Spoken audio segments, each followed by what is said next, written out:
tell them. They're like, right, yeah. They probably want you to use it. I know, it's just like a good service. Yeah. I like to live on the wild.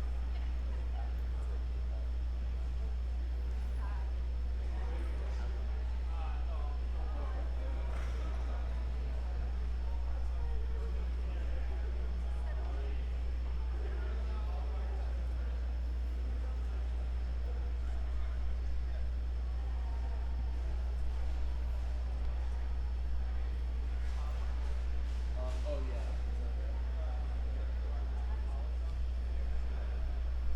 Oh no, wait, no. Oh no, no. Yeah, we have to start in 15 minutes. Wait. It's 2, Oh, two. not 2:15. I just was talking to Susan about it. We started at like 2:30, and then she left, and then she just got back on the video. And then we started saying the lady says that we don't know. It's like, oh, I mean, you just like stuff like that. Oh yeah.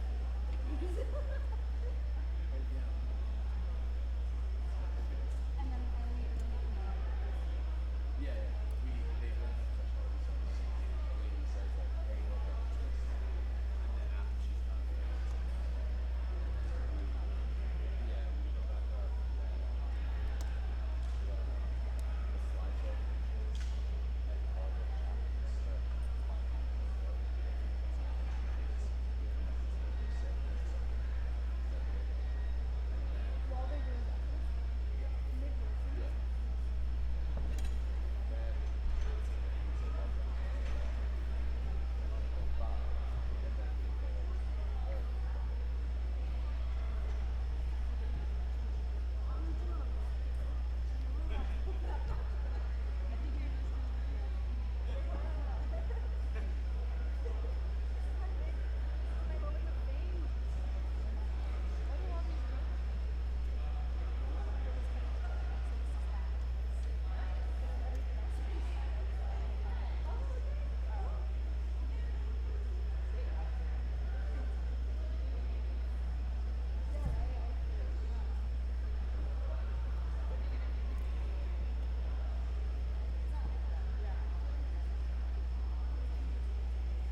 Yeah, I'm. Should I go back here? I'll go back here. Yeah. Adam, you got robes? I don't know if I can. I do. Yes.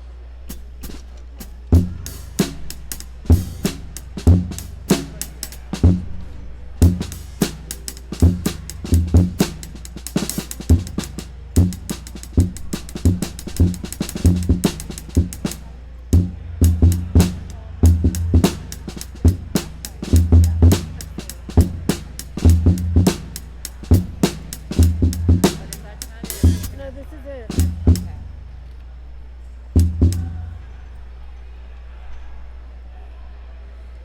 Yeah. Yeah. Yeah. Why not? They said you could sit there. It's my family.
Sue's leaving.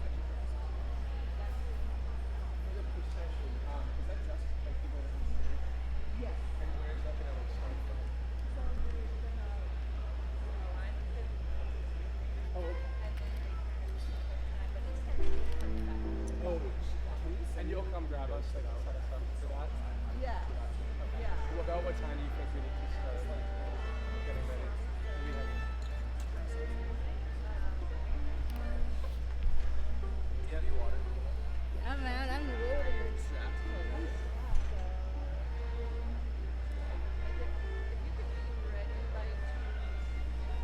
Sure. And just be, like, in this area here? Yeah. Yeah. Sounds good. Perfect.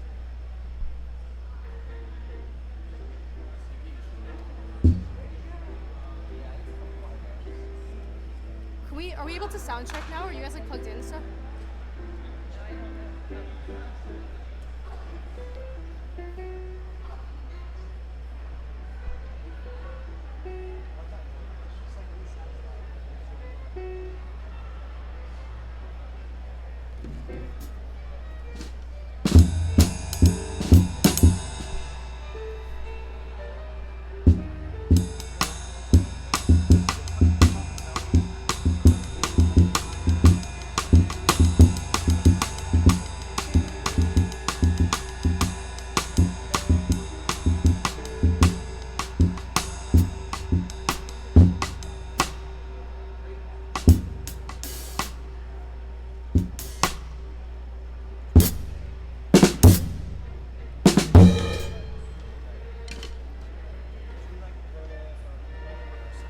Yeah, I would love to.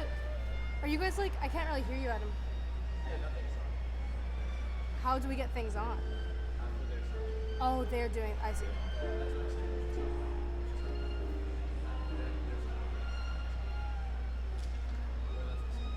When did they play?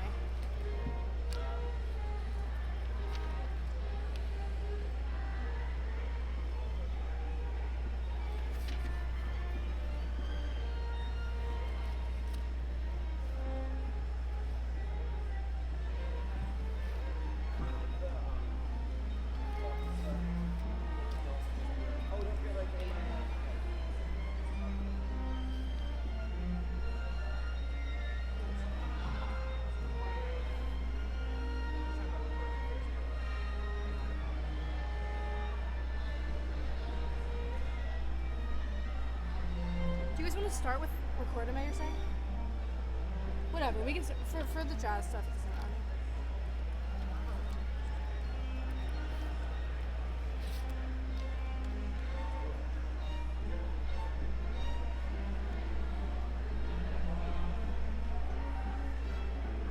Hey, I'd love for us to sound check. Let's sound check.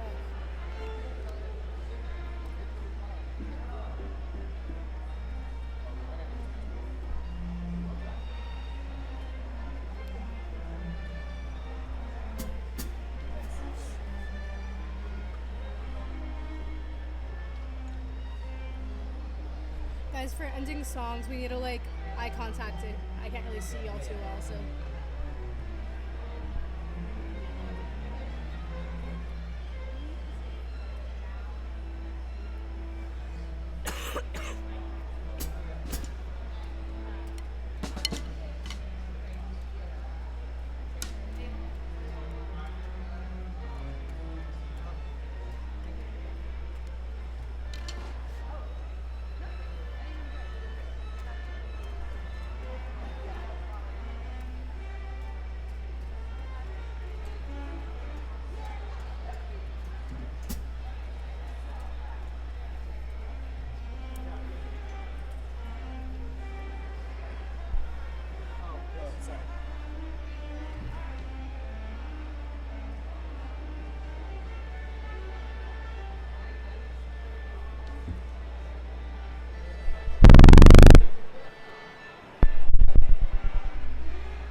What are you singing in your head right now, Adam?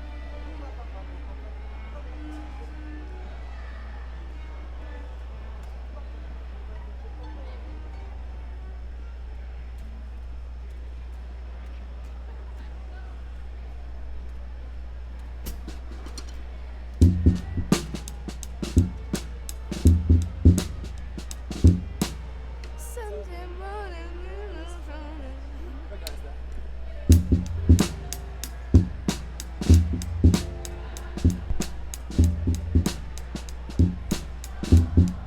this kick drum is awful.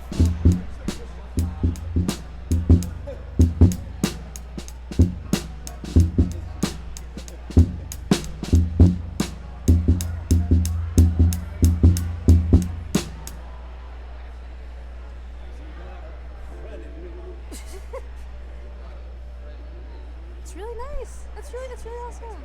Yeah, no, it was really cool. That's awesome.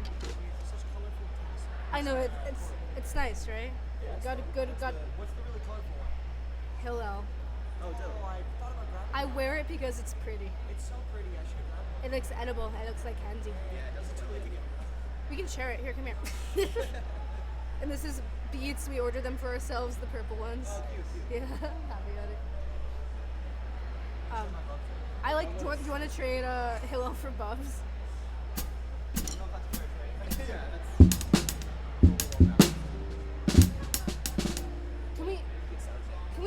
Can we sound check? Should I ask her? I want to sound check.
keep going.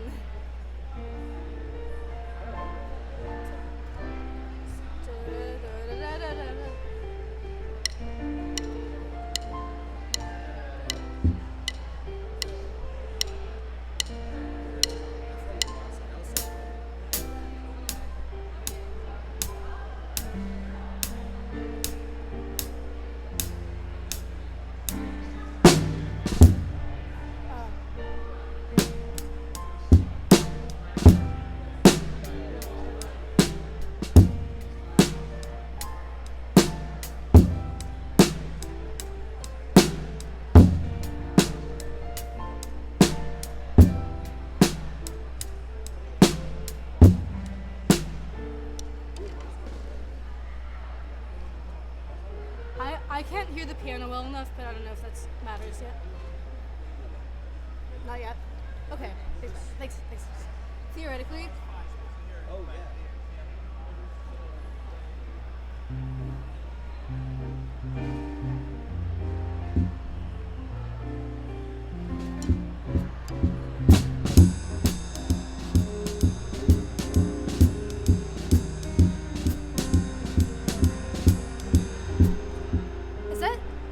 is that like going through? Oh, that's crazy. Sorry. You don't have a keyboard? I'm sorry. She's over here. Oh. Why?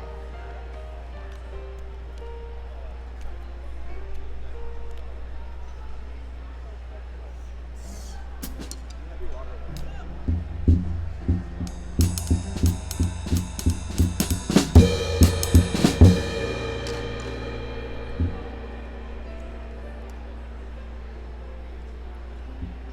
Oh, that's so late. 2:30. They told him 2:30. Yeah, me too, but they told Joey 2:30. Somebody grab that for me.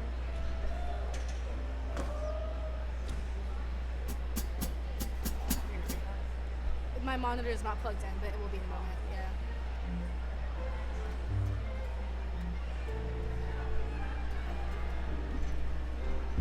Are you going through? Can everyone hear you right now?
I'm totally stressed about this right now.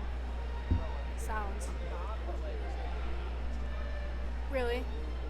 Yeah, like, I wish people weren't filling up before we can hear ourselves play. Could we? What's like the most comfortable standard? Yeah, I'd like to start with something like.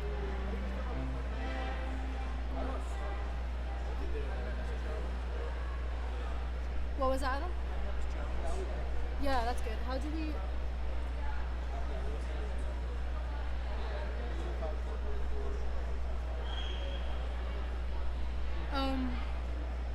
We could do. Have you, Ms. Jones? We just start full force, everyone together. How do we want to start? Pedal. Okay. And you just like, you want to count that in? Yeah.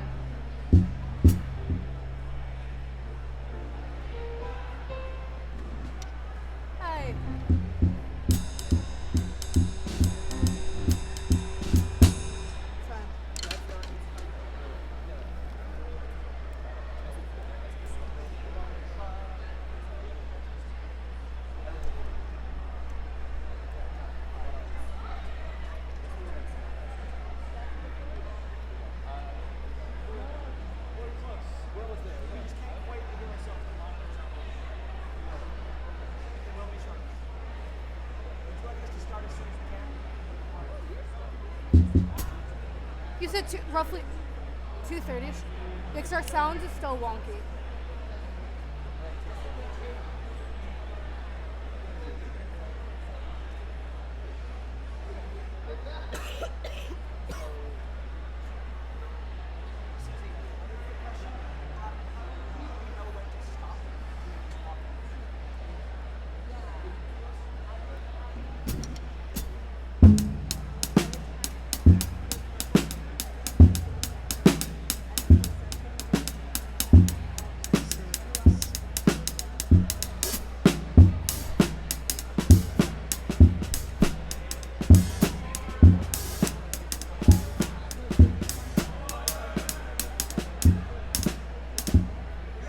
Matt, have you had sound once?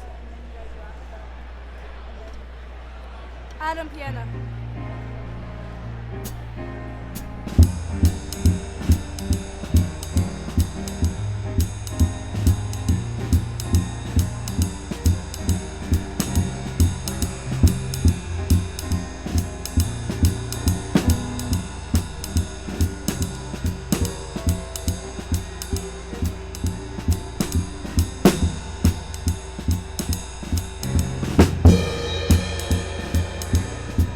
I can't hear anyone. Can you guys hear yourselves?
I catch it. That's my favorite. Or vice versa, like you're gonna do a fill and then I like nail like join you with it. It's so fun. I try to predict your solos sometimes. That's why, like, I'll just need you to play because I can't check your volume or level unless you're. Okay, we can just play continuously. Yes, please. Just continuously play. Uh, Huh? Yeah, I'm going up where you were. I just stopped. Got you right now. what song do you guys want to do? Yeah.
can kind of hear you, but that's it. Like, do you want? Can we do a different song? Do you want to do one of the swing songs? Yeah. Matt. Yeah. Matt, you okay for having up Miss Jones?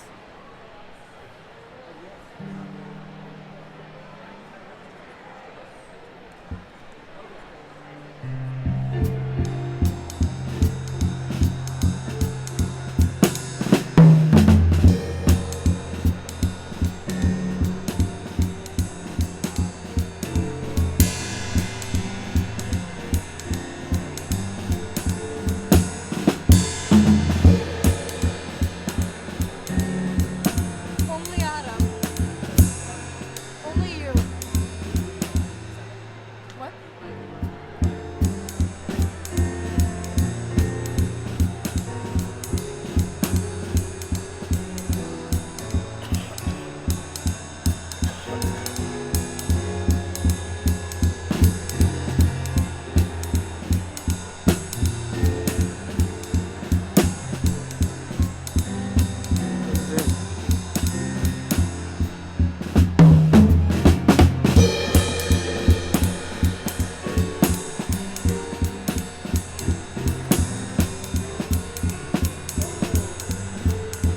Are you in?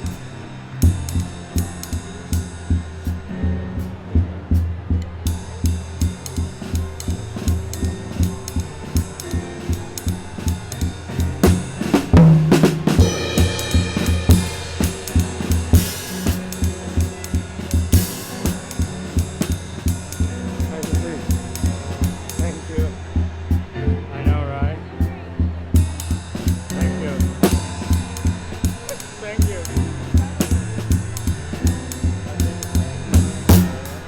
I won't touch anymore. Thank you.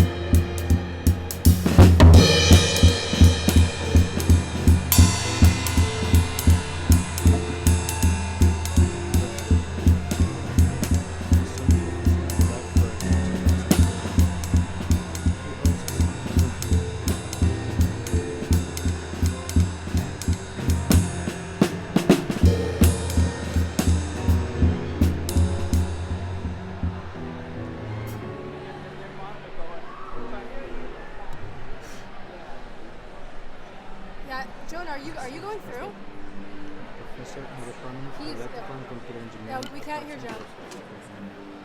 At Tufts, Kumar is You strongly can't hear yourself? committed to preserving and enhancing an emphasis on a liberal arts undergraduate education within a time-made I need a lot more of you, man. He's also focused on enabling conditions that foster I wasn't even cutting-edge talking about you, man. teaching. I wasn't even talking about you. Great for a graduation ceremony.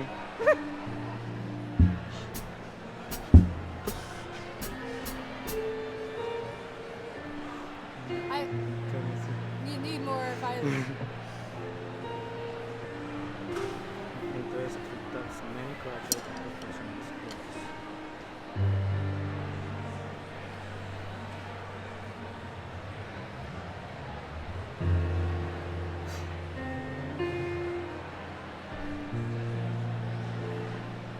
Born in India, Kumar received master's degrees from the Indian Institute of Science in Bangalore and from Bangalore University, Gujarat. He earned a PhD in electrical engineering.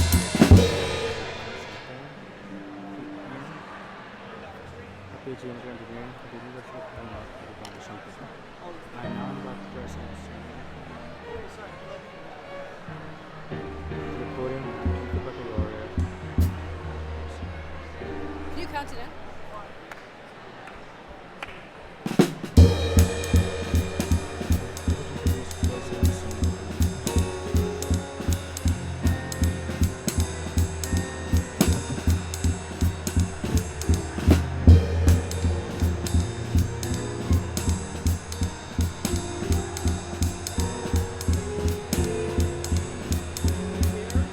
Not violin.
violin and bass still. I don't like. I need them like loud, just louder. I can hear it, period, but I just need it like more, please. Kill my eardrums.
Violin is better.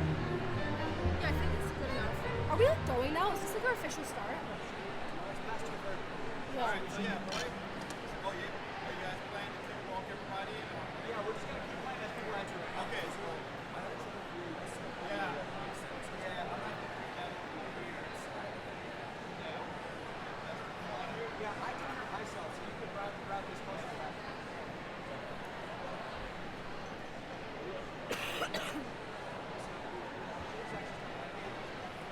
Okay. Okay, team, go team.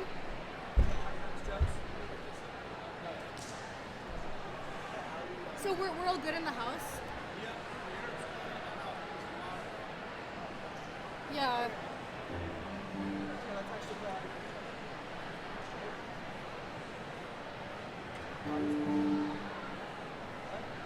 Vamp.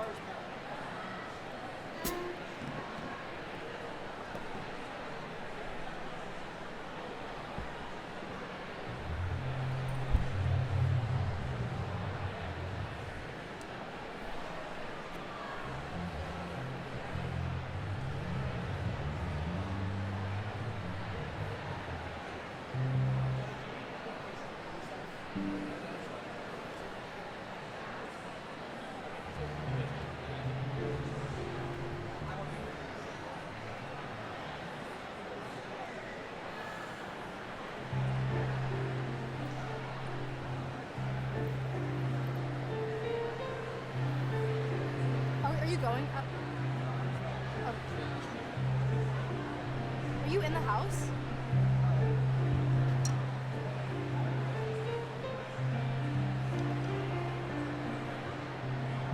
What are we waiting on right now? You can't hear yourself.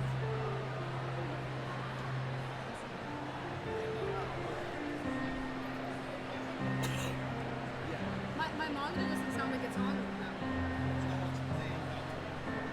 Okay, can we, you guys want to just like start? Let's just play. It's just hard to hear yourself. Actually, You can't hear yourself at all. Oh, shit. you want everyone else to play.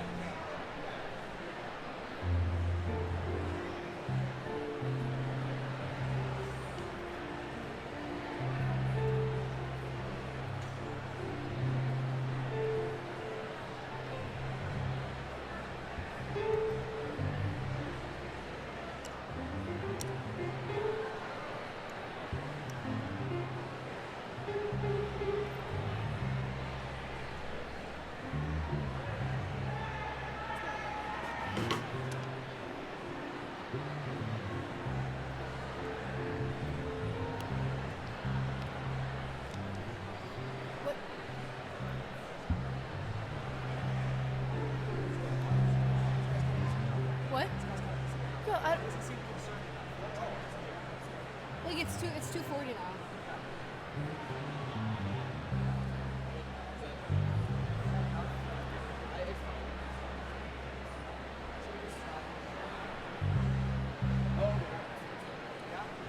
Count it in.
What do you want to do now? Look, Autumn leaves. Adam, you start slow and count us in.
Sunny side?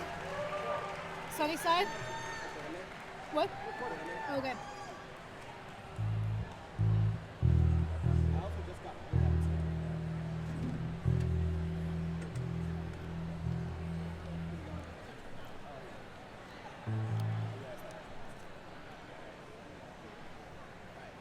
Should we do a vamp for a bit and then I'll go ba.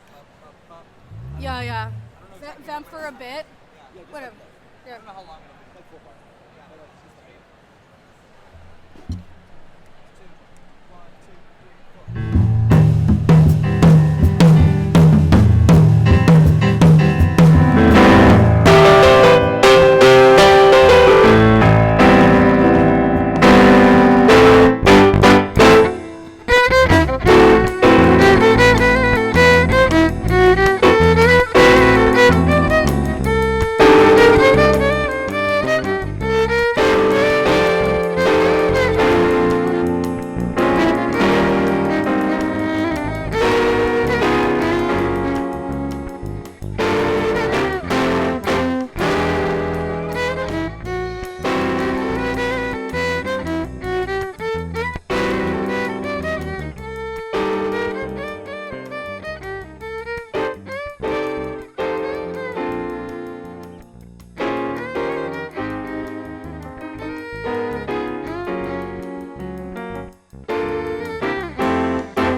What are we doing?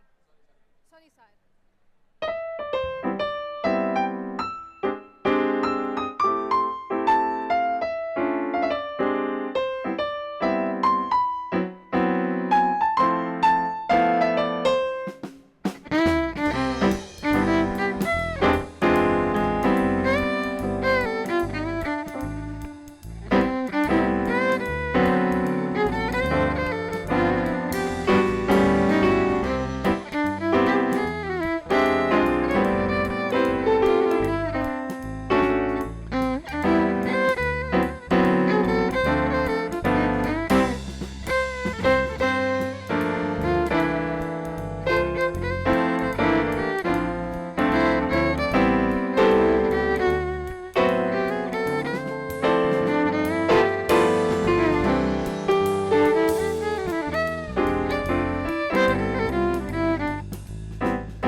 So if you happen to have a chair next to you, empty seat, if you could raise your hand, and that way people will know that there's some space, and there's some space on the bleachers as well. And in a few minutes, we'll get started. Thank you. I don't know if that's... Is that us?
Friends and graduates, good afternoon. Welcome to the Tufts University Baccalaureate Ceremony, a tradition since 1864. We invite you to please rise in body or in spirit as we welcome the Baccalaureate Platform Party, members of the Tufts faculty and administration, deans, the senior baccalaureate leaders, and the Wendell Phillips speaker, the university chaplains, the provost, Caroline Janko, and our president, Sunil Kumar.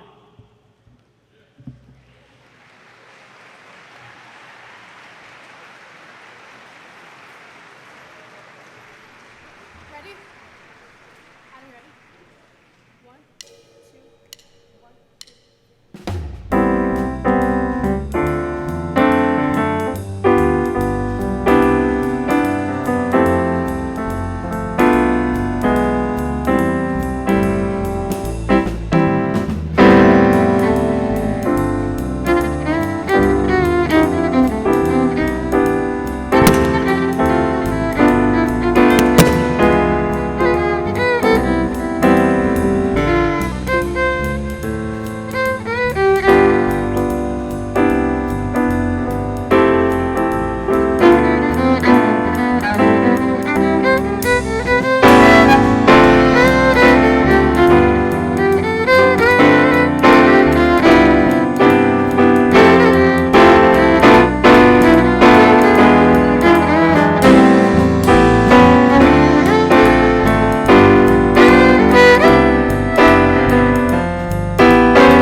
And welcome to the Tufts University Baccalaureate Ceremony in celebration of the class of 2024.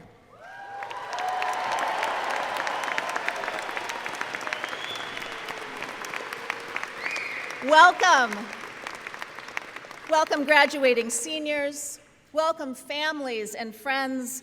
Welcome faculty, administration, and staff. And welcome to all joining us on the live stream. Today, we continue a tradition that has been a part of commencement weekend at Tufts since 1864.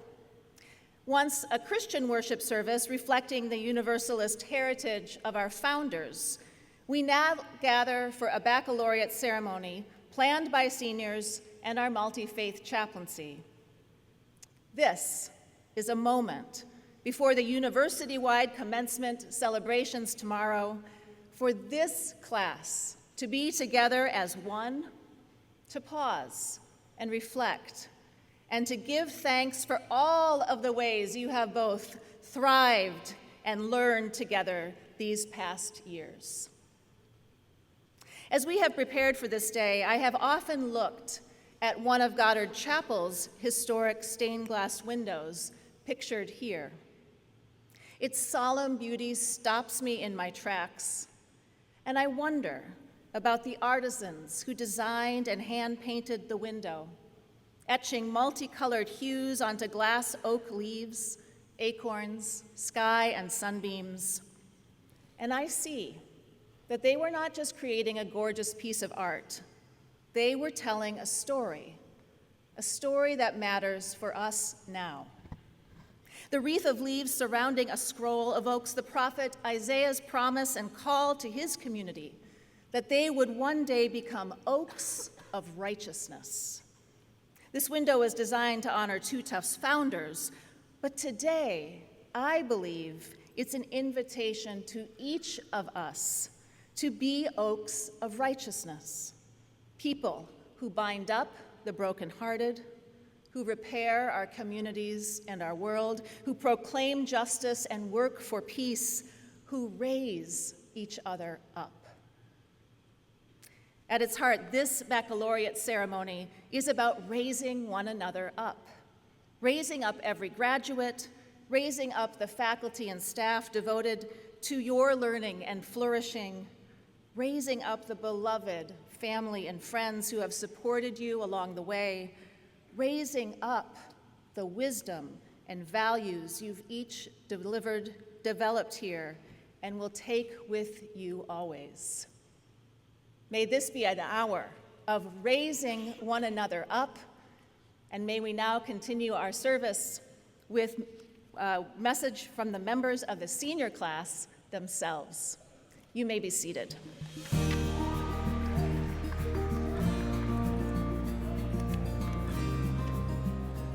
One of my favorite Tufts memories is freshman year. It snowed the day before Halloween, and we spent the whole day outside playing in the snow, and it was the first time that I really felt the Tufts community, and I felt like I belonged here. Being able to live with other students, because I got to meet people that I wouldn't really meet, and I made friends that I probably wouldn't have met otherwise. Going into the daily office, late night production, just chatting it up with friends, wasting time, and just having a lot of fun. I hosted a panel between Dr. Jonathan Garlick, Kia Alston, Imbar Polanco-Pino, and Preeta Banerjee. Bringing those four people together on one platform to talk about their vocation and how they align their spiritual life with their professional ambitions was something that I found a lot of value in. I'm always going to remember the countless Shabbat dinners spent at Tufts Hillel and Tufts Chabad, talking for hours with my friends about all things under the sun. But of course, I couldn't forget my 10 days in the mods either. When I came back from study abroad, and I came back from my gap year during COVID, and I was welcomed back into the community, into the clubs I was a part of, almost as if I had never left. I'll never forget the first time I got to use a ceramic plate at the dining hall. It was such an upgrade from the plastic boxes, and yeah, got to eat in Carmichael. One of my favorite Tufts memories is the 2023 TCU Senate Leadership Gala. It was one of the first opportunities where 200 student leaders on this campus came together for a night of celebration and reflection of all that they have done on this Tufts campus. And for that, for me, that was incredibly beautiful. All of the memories I've made on the women's volleyball team, spending time with the Tufts community from the MyTurn program at the MyTurn reunion party, winning the 2023 Women's Basketball Championship, going on a retreat with the Muslim Student Association. A core memory for me will always be dancing in the Tufts Association of South Asians culture show with my housemates and friends. The senior event where everyone was going to Tisch Roof to go watch the sunrise. But everyone realized very quickly that you could not see the sunrise from Tisch Roof. But we were all still there together, and it was just like this sense of camaraderie that I thought was super beautiful.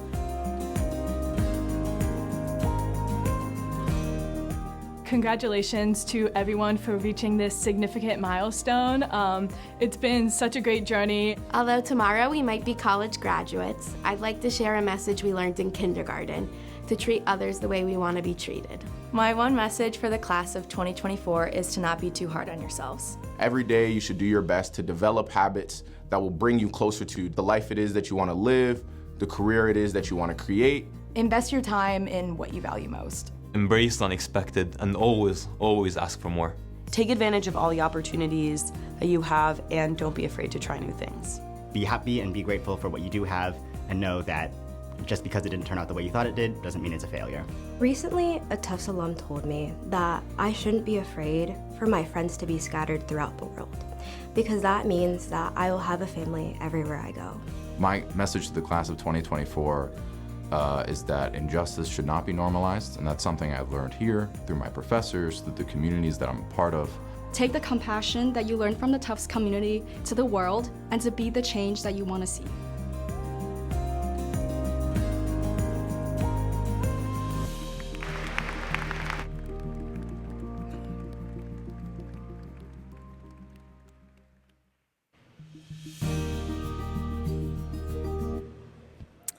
Thank you, seniors. Your many accomplishments during your time at Tufts speaks volumes about not just your talents, but more importantly, your character. In that vein, it is my distinct pleasure as Dean of Students to present this year's Wendell Phillips Award. The Wendell Phillips Award, given annually to a senior who is an excellent orator with a high sense of public responsibility, was established in 1896 to celebrate the Tufts spirit and help us all reflect on how an education here can lead each graduate to meaningful work for the common good. Wendell Phillips' own radical commitments to justice, equity, and repair demonstrated throughout his adult life as an abolitionist, attorney, and advocate for women's and indigenous peoples' rights in the 19th century, are especially distinctively embodied by this year's recipient of the award, Sophia Coker.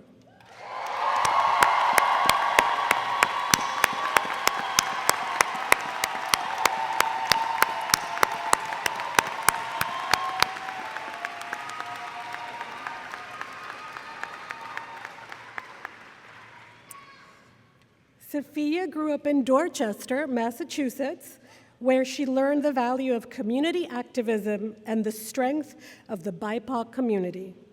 During her tenure at Tufts, Sophia studied economics and international relations. Sophia's majors align with her passion for economic development in the global South, as well as the ability to understand how systems of oppression result in economic disenfranchisement. Travel and exploration are hallmarks of how Sophia understands the world. She spent her junior year at Tufts studying in Accra, Ghana, for a semester with the School of International Training, and then in London, UK, for a semester at the School of Oriental and African Studies. It was during her time abroad that Sophia began her research with female head porters in Ghanaian open-air markets, known as Kayaye. Sophia returned to Accra, Ghana, to conduct solo research on the community and coalition building amongst the Kayaye. That fieldwork earned her the Anne E. Borghesani Prize, as well as informed her future aspirations for a career in human-centered research and a desire to explore public policy through an economic lens. At Tufts, Sophia is part of the Tisch Scholars Leadership Development Program, a 3-year program that combines coursework with fieldwork in the Boston area to analyze the root causes of social issues and enhance skill building for social change. As a Tisch Scholar, Sophia interned at the Massachusetts Law Reform Institute and the Massachusetts Voter Table to learn how law and advocacy can merge to shape policy for marginalized groups. Cultural organizations such as the African Student Organization and the Black Women's Empowerment Conference have been mainstays of Sophia's undergraduate experience. For 2 years at Tufts, she collaborated with the Africana Center to create the Black Women's Empowerment Conference, a 2-day conference for all collegiate Black women in the Northeast. Sophia is always encouraging others. She goes the extra mile for her friends and always pushes herself. She has the power to uplift and inspire people in a natural way. She exudes positivity and lives her passions for justice and belonging in all that she does. She is authentic and genuine and empowers her communities. When we asked Sophia's friends to offer up a word to describe her, the words came quickly. She's the embodiment of warmth, like the sun. She's a ray of sunshine. She's joyful, kind, and passionate. She is everything. Sophia's friends admire how civically engaged she is, her openness to new ideas, her drive to learn new languages, and her desire to meet people from different cultures. Over and over, though, Sophia's friends mentioned her kindness and how that energy drew them in and nurtured them. They marveled at her ability to connect with people and be so present and in the moment. One of her friends joked that Sophia would be up late doing work, and when she was done, she would begin baking cake and cupcakes for her friends, and those were delicious. That is what sets Sophia apart, the mixture of lightness, playfulness, caring, and depth that's part of her energy. Let us welcome Sophia now for this year's Wendell Phillips Address.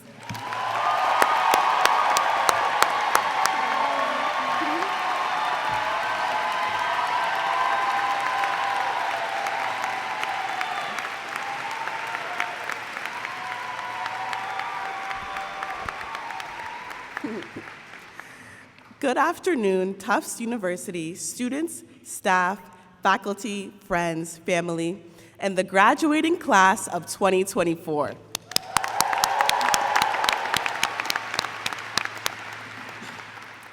Despite our truly bizarre beginnings on this campus in 2020, we are gathered here shoulder to shoulder in the same space.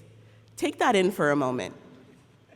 When I arrived on this campus 4 years ago, during a global pandemic that we had never before seen in our lifetimes, I could not conceptualize how I would feel tied to anyone else. I moved into Houston Hall during my Comp 15 recitation, already overwhelmed by being late to Zoom class and my frightening lack of computer science knowledge. Spoiler alert, I did drop the class a few weeks later. Sorry, Dad. For so many months on this campus, I didn't know when the mandatory masking, social distancing, and virtual relationship building would end. Anxiously guessing if that person is your friend, someone from class, or a stranger, I nervously asked myself, how will I form connections on this campus? How will I know others, and how will others know me? But we did it. Here we are. Through sheer determination and a deep desire to know each other, we grew as a class. So much of our beginnings together felt fragmented and impossible. How were we to build community when our club fair was online? How could you find your neighbors when you couldn't even be in the same room if you didn't already live together? We all remember the socially distanced breakfasts, lunches, and dinners, trying to fit an odd number of people into one area in DeWitt. At a certain point, it felt like you could only call our experience unprecedented times a certain number of times before it started to lose its meaning. Not to mention, we began our time together in a highly polarized and contentious election year.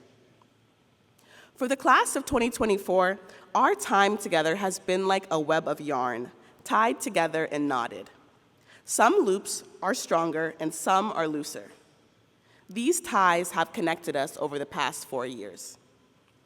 On the last day of Tisch Scholars in the fall semester, our former coordinator, Brianda, had us each toss a ball of yarn to each other while continuing to hold on to a piece. The goal was to show that even when we are apart, we are all connected. During the activity, my friend said something that I haven't stopped thinking about since.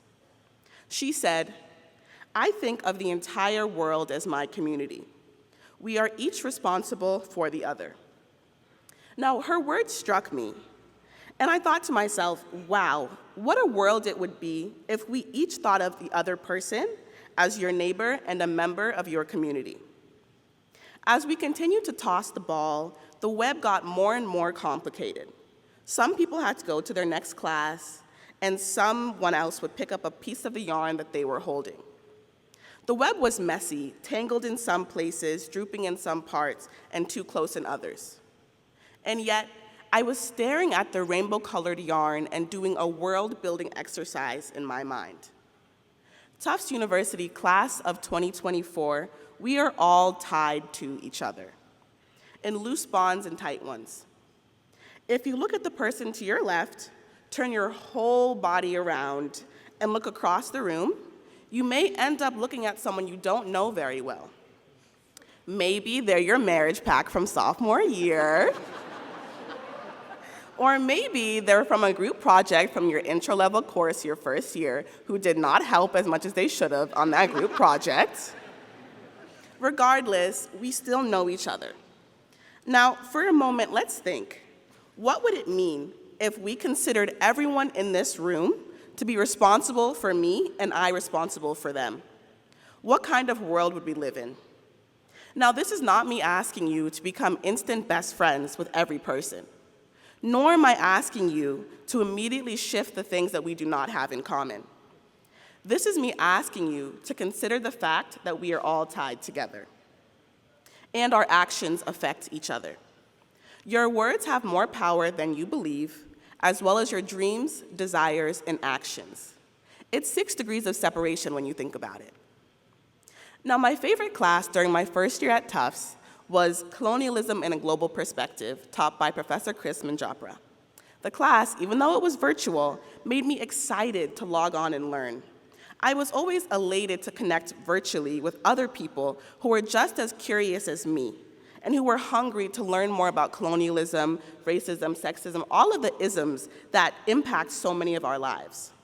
While the class was virtual, who is surprised to find out that so many of my favorite people were in that class before I knew them?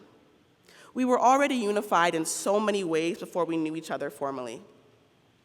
We are graduating from an elite institution equipped with our respective passions and a desire to go impact the world around us. If I were to ask you the question, what is our responsibility as Tufts graduates? Our minds may go to different things. Some of us may think that your responsibility is to provide for your family.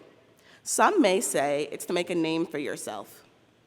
And others may think that their responsibility is to transform the structures that they exist in. Now, one person's perspective is no less correct than the next because it's what you believe. Your name will be next to Tufts University on that diploma. Whether we intend to or not, what we have learned over these past 4 years will ripple through others. As college graduates, we are responsible to ourselves, to others, individuals that we know, and individuals that we do not know. Our responsibility is to not interpret this as a burden, but as a blessing. Our achievements while at Tufts are remarkable. We are inheriting a legacy of accomplishments and world building. Now, nothing in this world is happening in a vacuum. In the United States, we are graduating in yet another highly contentious and polarizing election year. Across the country, diversity, equity, and inclusion are being deemed highly salacious and unnecessary. Students demonstrating their right to a peaceful protest are being met with riot gear and tear gas when their only weapons are their knowledge, moral compass, and a commitment to Palestine.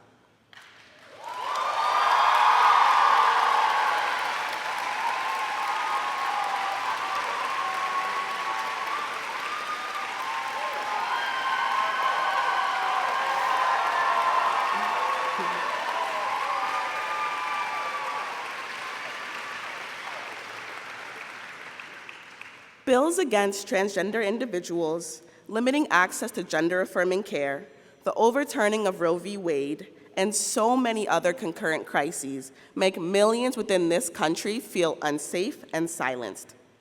Around the world, current wars, the dispossession of land, the eradication of multiple populations, and the fraught climate crisis do not inspire much hope or confidence. Students who have been displaced by wars are learning intense if their universities and schools haven't been destroyed. In Martin Luther King Jr.'s speech, Letter from Birmingham Jail, written in May 1963, he wrote, "Moreover, I am cognizant of the interrelatedness of all communities and states. I cannot sit idly by in Atlanta and not be concerned about what's happening in Birmingham. Injustice anywhere is a threat to justice everywhere. We are caught in an inescapable network of mutuality, tied in a single garment of destiny. Whatever affects one directly affects all indirectly. Understanding these words does not happen overnight. It might not even happen by the time I am done with this speech. But here is the truth that I have come to know. We need each other to dream and then actualize the people that we want to become upon graduating and the world that we want to build.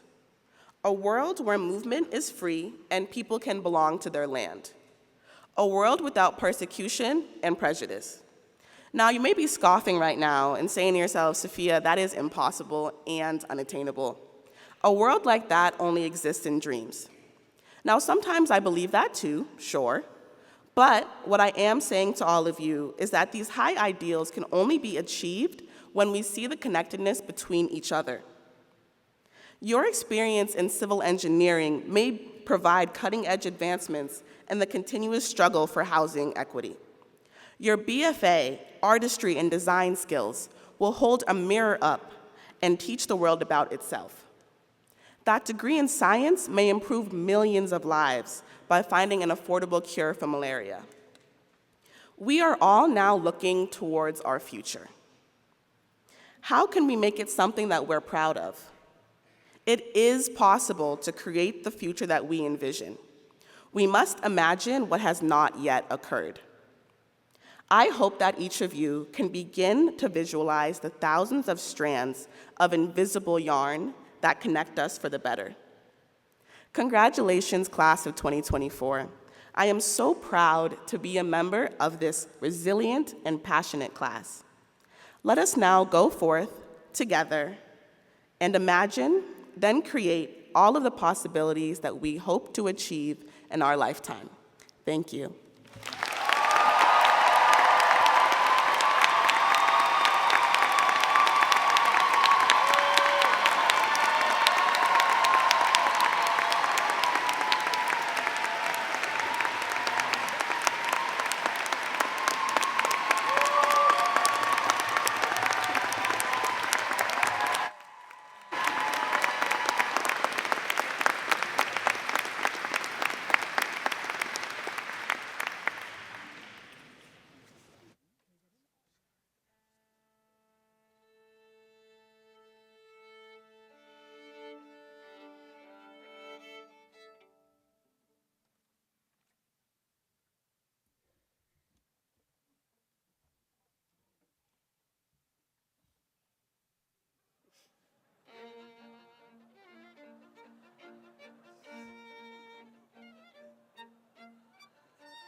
We good?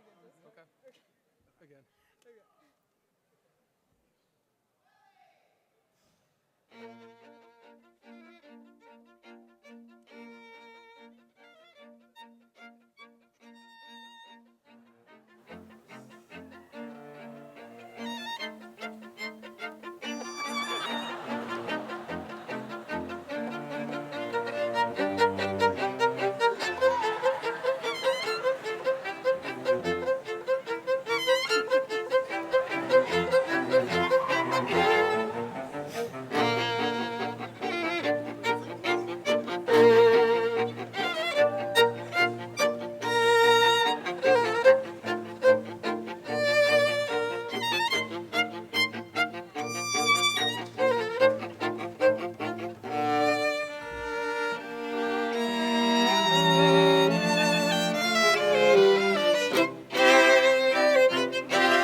I have the pleasure to introduce President Sunil Kumar. Sunil Kumar is the 14th president of Tufts University and assumed office on July 1st, 2023. He also serves as a professor in the Department of Electrical and Computer Engineering at Tufts University's School of Engineering. At Tufts, Kumar is strongly committed to preserving and enhancing the emphasis on a liberal arts undergraduate education within a tight-knit and student-centered environment. He is also focused on enabling conditions that foster cutting-edge teaching and world-class research that serves both national and global interests through Tufts' many graduate and professional schools. Born in India, Kumar received master and bachelor's degrees from the Indian Institute of Science in Bangalore and from Mangalore University, respectively. He earned a PhD in electrical engineering from the University of Illinois at Urbana-Champaign. I now invite President Sunil Kumar to the podium to give the baccalaureate address.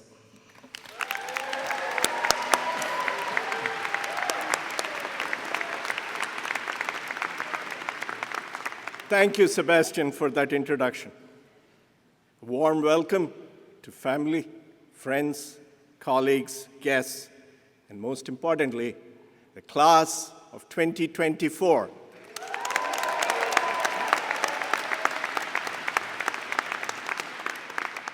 Graduation from Tufts is a milestone, not just for our students, but for all those who are close to them within their families and communities, and in their classrooms and labs.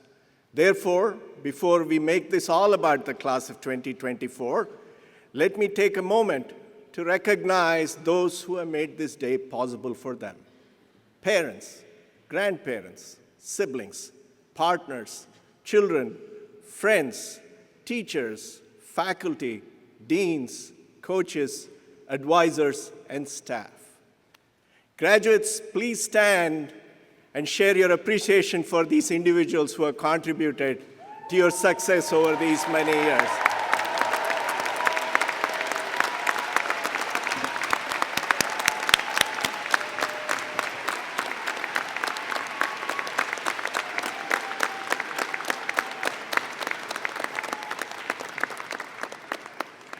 I'm also grateful to the students who have enriched our campus in this day with the important messages of their faiths, traditions, and philosophical perspectives.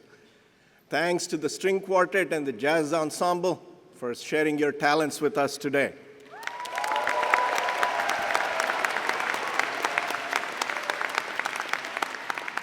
And special thanks to Reverend Elise Nelson Winger and her colleagues in the University Chaplaincy for organizing this afternoon celebration.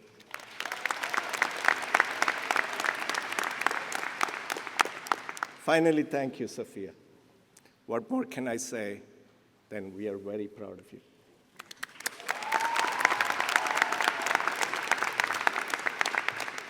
Before I share my reflections on your class and what lies ahead for you, I'd like to pause for a moment in memory of a member of the class of 2024 whose time with us was tragically cut short. Although they are no longer with us, they left an enduring legacy in the hearts and minds of their friends and family, classmates and faculty, and everyone whose lives they touched. Let's pause in a moment of silence in memory of Shershon.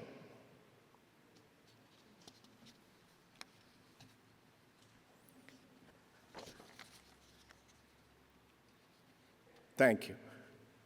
This has been one of the most illuminating years of my life. I learned a lot about a community that I was new to, and I learned a lot about myself in this process. Further, we are at a consequential moment in history where educational institutions are being tested on their commitment to their mission and values. Today's ceremony is the first time that I've had the honor for addressing a graduating class as Tufts president. That said, I've made speeches like this before. They all have a certain generic quality to them. The components are standard: praise, advice, gentle humor. Given all this, I feel that I need to do less of the generic and simply concentrate on two things that are very specific to your class: COVID and reflections on a Tufts luminary that hopefully will help you navigate your road ahead. They are both weighty and potentially depressing topics, so I will request your forbearance in putting up with something less than humor.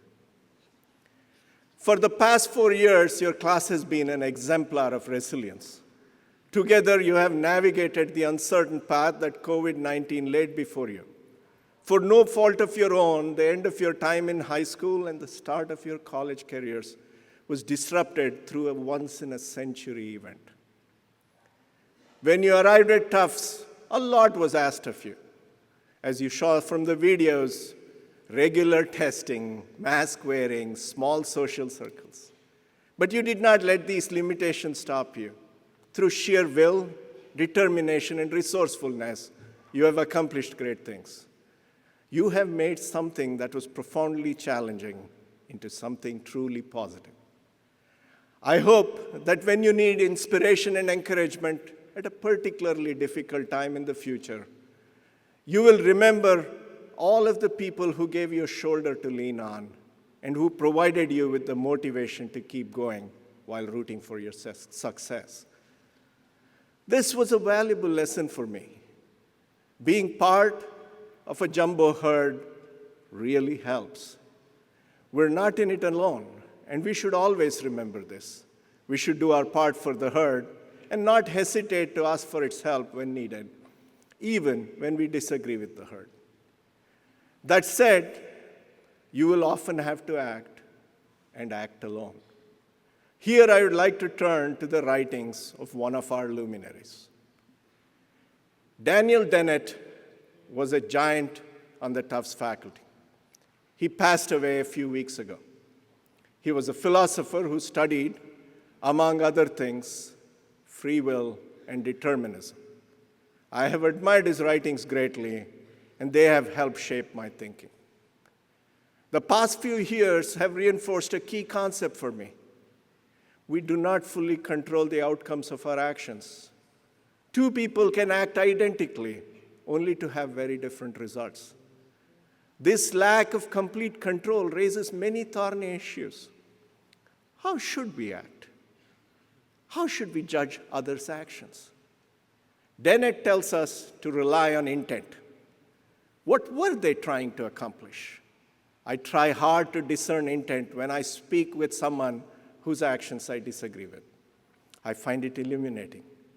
I also try to discern whether they appreciate the potential consequences of their actions on others in unintended ways. Furthermore, appreciating incomplete control has led me to appreciate old-fashioned words and concepts like honor, duty, sacrifice, compassion, and empathy. We must act even when the outcome is uncertain, and our actions must be guided by our principles and values. We will be second-guessed when the outcome isn't what we or others wanted, but that's neither here nor there. This brings me to another life lesson that was reinforced for me in the past year. We cannot develop values and principles on the fly. We need to develop and hone them all the time. Our education helps a great deal as we arrive at our values and principles, as does continued learning, informed debate, and of course, experience. The good news is that as jumbos, helped by your Tufts education, you're already on your way to being compassionate and ethically strong leaders. I urge you to continue to develop your values and principles and to remain committed to them no matter where life takes you. As we enter another uncertain year, Tufts will be challenged in several ways. Given the conflict in the Middle East since the October 7 attacks and the consequent war in Gaza with tragic loss of life and suffering, we will continue to be challenged to make a difference in a positive way. Some will ask us to take formal political positions. Others will demand institutional neutrality. We will be asked to support free expression while fighting anti-Semitism, Islamophobia, and other forms of hate. There will be no answer that will satisfy all, and the outcomes of our decisions will be far from certain. We must rely on our values and our understanding of our mission as a university to guide us as we work to move forward. We must go back to our touchstones: teaching, research, policy development, and support for our community. We must continue to support our scholars who study and teach about difficult conflicts and who influence policy.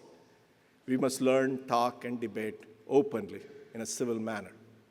We must underscore the importance of listening, particularly to those with whom we disagree, to learn from their perspectives, and to go back to Dennett to truly gauge their intent. And we should demonstrate our empathy and compassion for all members of our community. In short, we should be an even better Tufts. And we should stay this course regardless of uncertain outcomes.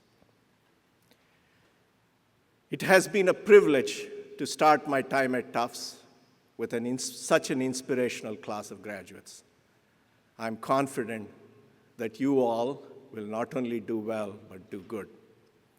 That guided by your values and principles, you will sail through this uncertain year and beyond with ease.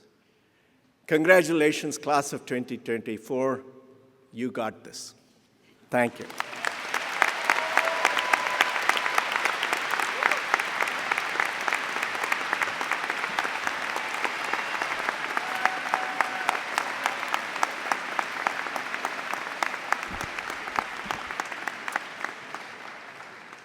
As we share this time for thanks and joy, we ask that you join us in reading the bolded words in your program.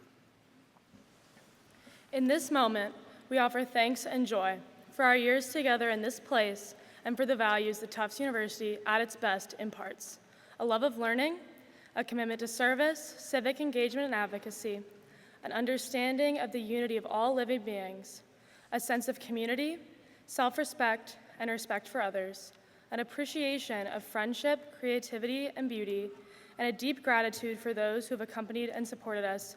We give thanks and joy. We offer thanks and joy for the intellectual and creative skills that Tufts hones and sharpens, the ability to think critically and imaginatively, to willingly question our own beliefs and challenge accepted wisdom, to move from theory to practice and from action to reflection, to listen with openness and compassion, and to understand and engage with diverse historical and cultural contexts. We give thanks and joy. We offer thanks and joy for all of the experiences that illuminated who we are and who we are becoming, for the ways we've each explored our passions as scholars, leaders, and community members, for the times when we felt our studies and aspirations aligned with our deepest values, for the times when we used our voices and took action for equity and justice, for the opportunities that challenged us, allowing us to learn from our mistakes, and for the questions we are still asking. We give thanks and joy. We offer thanks and joy for the conversations that helped us understand ourselves and connect with those around us, for the people who uplifted us in challenging moments, and for those who pushed us to think differently and broaden our perspectives, for the moments of laughter and feelings of kinship, and for all the conversations in classrooms, labs, dining halls, dorms, identity centers, leadership meetings, studios, student events, and random hallways that all led us to mature and grow. We give thanks and joy. We offer thanks and joy for the trips we have taken together and independently, each time with new confidence and insight to explore our neighborhoods and discover the world. We offer thanks for studying abroad and exploring new places that intrigued our curiosity, as well as for returning to familiar places that made us feel at home. For walks to Davis Square, dips in the Mystic Lakes, art outings to the MFA, delicious food in the North End and Chinatown, riding the Green Line extension in and out of Boston finally, and for all the wisdom and generosity of our host communities. We give thanks and joy. We offer thanks and joy for the memories of this place that will remain imprinted in our minds.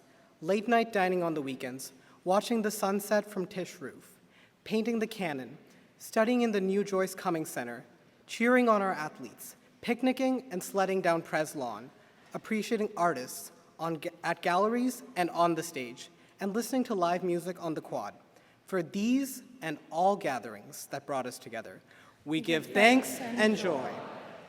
We offer thanks and joy for all those who have helped us on our way, for the guidance and support of our faculty and advisors, for the compassion and encouragement of our coaches, chaplains, and mentors, and for the innovation and perseverance of every person who helped us adjust to college life during the COVID-19 pandemic.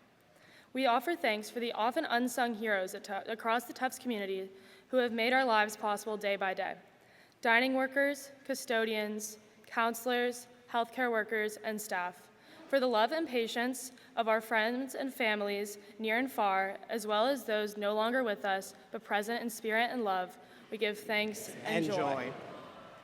Finally, we offer thanks and joy for the resilience and purpose that our class has shown in our time at Tufts, for all the ways we met the moment personally and communally, for times we offered care in the midst of pain and uncertainty, for each act of kindness that enabled us to uplift one another, and most importantly, for the experiences and friendships that will last us a lifetime, shaping our futures.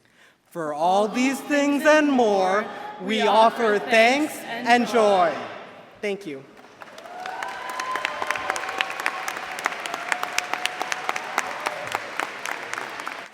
To eat, right? From B to E. What?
Dear graduates, I share a teaching from the Jewish mystical tradition. We learn from the Zohar, a 13th century masterpiece, that when humans are alone, in prayer or otherwise, the light they cast is unidimensional, single-colored. But when humans of varying perspectives and viewpoints join, they collectively cast the most complex, beautiful colors. It's a brilliant, multicolored display to celebrate. blessing to you is that you help create this multicolored future, blending your unique personality, your unique light with that of so many others, bringing to our dark and broken world luminosity, vibrant color, and healing.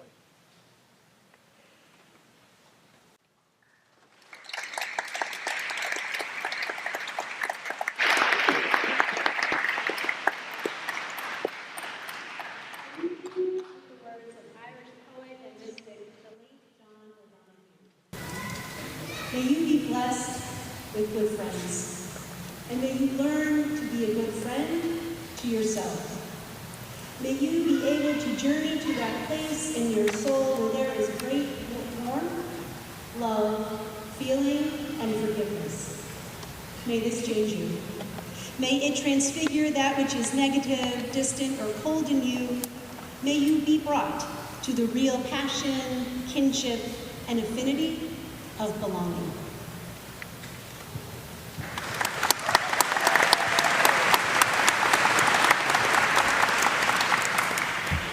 Someone once asked the Buddha, "What are the highest blessings?" And the Buddha responded, "To associate with the wise and to honor the honorable, to reside in an appropriate place, to have done good deeds and to have set oneself on the right course. Vast learning, perfect handicraft, a well-trained discipline, and perfect speech. The support of mother and father, the cherishing of one's life companions and children, and living by peaceful occupations. Generosity, ethical integrity, the helping of relatives and blameless action, one whose mind is not fluttered by worldly change, sorrowless, stainless, and secure. Those such as these are everywhere invincible and go happily in every way. These are the highest blessings. May you walk in the world in this way with the very highest blessings."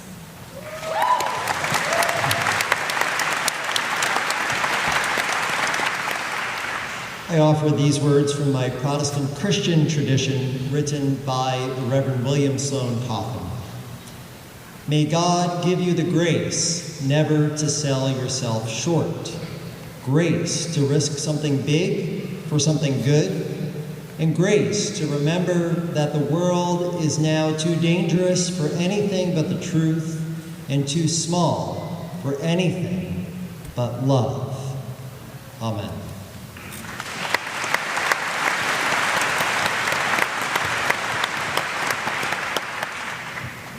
Assalamu alaikum.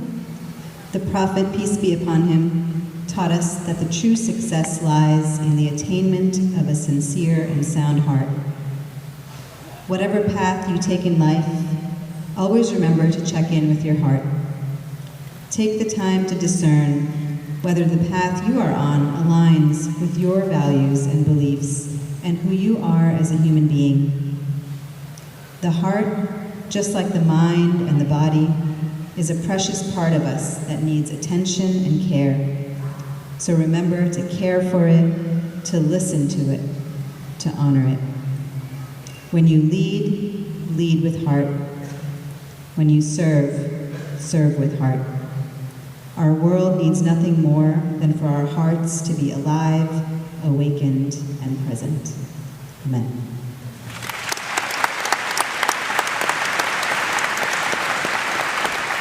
As your paths intertwine and diverge like the sprawling tendrils of a rhizome, remember to embrace the myriad of emotions you encounter along the way. Whether it is the unease of anxiety or the euphoria of joy, each feeling contributes to the richness of your experience. Transitions and uncertainties may seem burdensome, but trust in their role in shaping your journey and allowing for the emergence of new possibilities, fostering solidarity with others, and granting you the freedom to explore uncharted territories.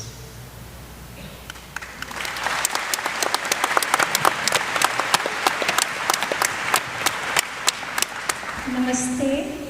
As we move into new seasons of life, I am reminded of the wisdom of trees that every year let go of their leaves, yet ever deepen their roots.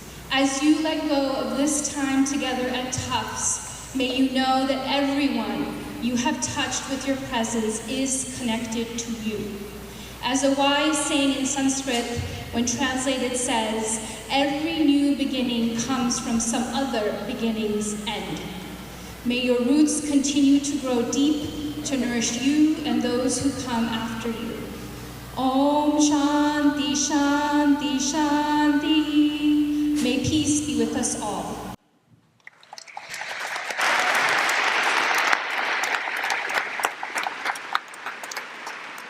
As we go on our way, may all these blessings go with us.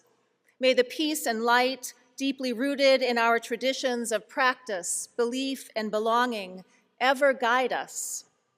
And may the coming hours of food and friends, parties and packing, joy and tears gird you for what's ahead. For you've got what it takes to live an extraordinary, meaningful life.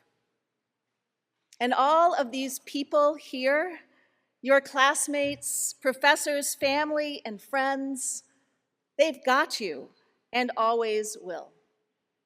So let us now go in love and gratitude for this time together and get ready to gather again by candlelight at illumination tonight, for the celebrations continue.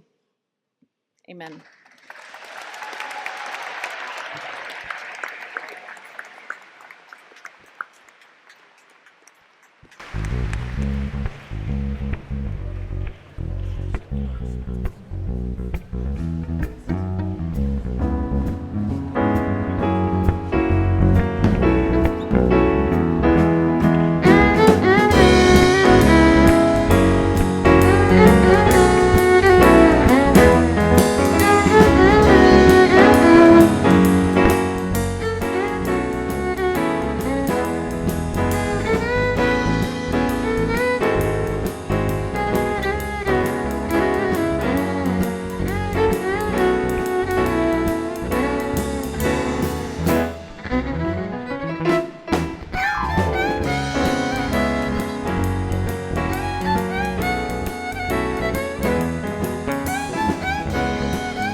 just start swinging and you do the melody whenever you're ready?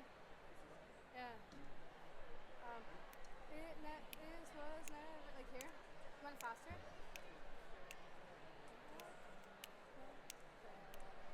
1, 2, 1, 2, 3.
One more. How's it go?